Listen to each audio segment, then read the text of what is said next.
বাংলাদেশ কোন পচা রাজনীতি পছন্দ করে না। আপনারা দেখেছেন স্বৈরাচার সরকার, দেশের সরকার, শেখ হাসিনা সরকার এমন কোন জুলুম নাই যেই জুলুম করে নাই।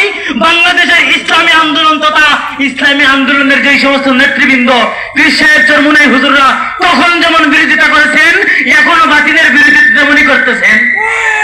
কেন ঐক্য হয় না? ঐক্য না হওয়ার কারণ হইল পান্তাভাত খাই, গুস্ত খাওয়ার সুযোগ নাই, হালাল হারাম, এটা ছিল ইসলামী আন্দোলন। আমি প্রায় সময় বলি, দুই হিন্দু পণ্ডিত সফর করতে বাহির হয়েছে, সফর করতে করতে গ্রামের এক হিন্দু পণ্ডিতের বাড়ির দ্বারা গেছে। হিন্দু গ্রাম্য লোকটা যখন দুই পণ্ডিতকে দেখছে তখন দাওয়াত করছে, দুপুরের বেলা দুইজন আইসেন, দুইজনকে দাওয়াত করে নিয়ে গেছে খালি খাওয়ানোর জন্য। যখন দুই পণ্ডিত ঘরের ভিতরে ঢুকছে, এখন তাদেরকে তো ফ্রেশ হইতে হয়, একজন ফ্রেশ হওয়ার জন্য ঘরের ভিতরে গেছে, টয়লেটের ভিতরে গেছে, ওখানে মোটর ট্যাপ আছে, সবকিছু আছে, ফ্রেশ হবে। যে লোকটা বাহিরে, যে পণ্ডিতটা বাহিরে, দাওয়াত করেনেওয়ালা ব্যক্তি জিজ্ঞাসা করতেছে, ভাই আপনি বড় না উনি বড়?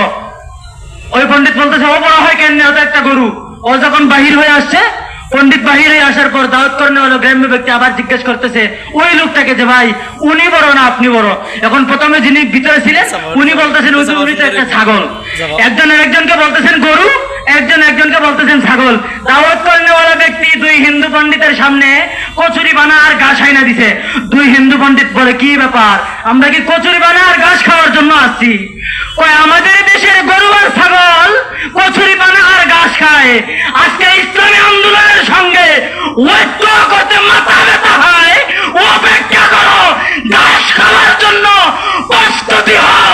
আল্লাহর কসম, জলদাপুর 2 নং ইউনিয়ন থেকে বলতেছি, আমারও ঘাস খাওয়ার জন্য প্রস্তুতি হও। পেটে ব্যথা করতেছে, এবার পাছায় ব্যথা হবে।